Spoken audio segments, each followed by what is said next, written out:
This is a spiritual conversation between Makkhali Gosala and a seeker. In the 6th century BCE, the great spiritual minds of India wandered across the vast lands of Magad, Kashi, and Kosala, debating the mysteries of life, death, and the soul. Among these thinkers was Makkhali Gosala, the founder of the Ajivika sect, known for his belief in absolute fate and his rejection of karma. One evening, as the sun cast golden hues over the sacred rivers of Rajgriha, a troubled seeker named Shrestha Kumar approached Gosala with a question that had tormented him for years. Shrestha Kumar bowed before Gosala and asked, "O wise one, I have seen many deaths, my father, my mother, my dear friend. Some say the soul goes to heaven or hell, others say it is reborn. But what truly happens after we die? What lies beyond?" Gosala, seated beneath a massive banyan tree, smiled mysteriously. "Come, my child. Let us not answer this with words alone, let us explore it with understanding." He gestured for Shrestha Kumar to follow him. They reached a funeral pyre, where a body had just been reduced to ashes. The air was thick with the scent of burning sandalwood. Gosala picked up a handful of ash and bone fragments and let them slip through his fingers.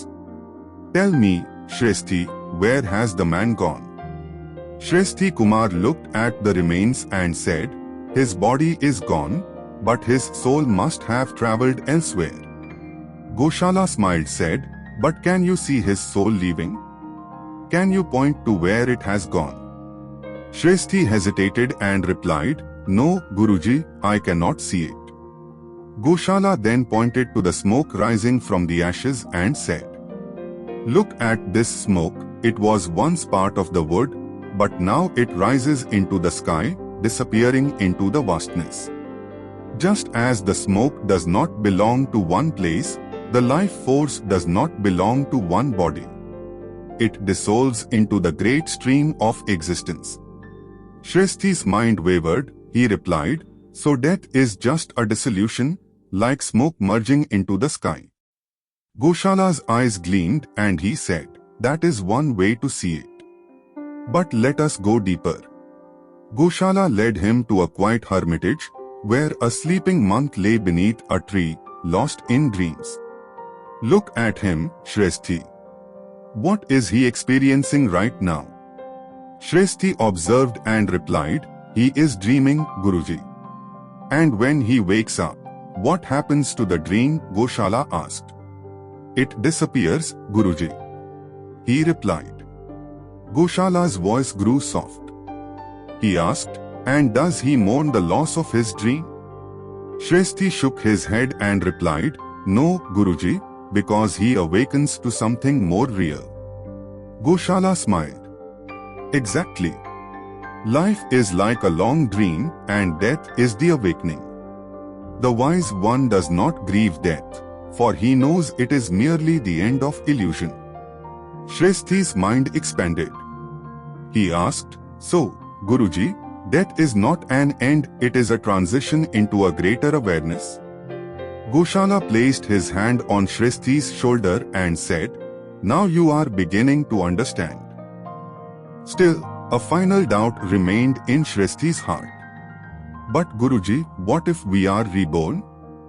Some say we return to this world, others say we merge into nothingness. What is the truth?" Shrestha asked. Gosala took him to a flowing river and scooped up some water in his hands. "What was this water before it entered my hands?" "It was part of the river, Guruji," Shrestha replied. Gosala let it trickle through his fingers and said, "Where is it now?" "It has returned to the river," Shrestha replied. Gosala's voice deepened. He said, "Death is no different. Just as water flows between clouds, rain, rivers, and the ocean, life moves between forms. Whether it takes another body or dissolves into the great vastness depends on the force that moves it. Some are carried into new forms, some return to the great ocean of existence. But none truly cease to exist. A deep stillness settled within Shrestha Kumar. HEC said, Guruji, I see now, death is not a destruction, but a transformation. Like the river that never truly ends, life flows on in different forms. Gosala smiled, his face reflecting the timeless wisdom of the ancients. Yes, my child. And the wise one does not fear what lies beyond. He knows that just as the sleeper awakens, the departed returns in one form or another until he is truly free. Shrestha bowed deeply. For the first time, the fear of death had left him. That night, as he gazed at the endless sky, he no longer wondered what lay beyond, he simply embraced the flow of existence. Moral of the story: death is not the end, it is a transition, like waking from a dream. Life, like water, takes many forms. Nothing truly ceases to exist. The wise one does not grieve death, for he knows it is the dissolution of illusion. Whether rebirth happens or not depends on the forces of existence. One who realizes this truth no longer fears what lies beyond. Just as the river never truly disappears, life never truly ends, it only changes its form. Thanks for watching.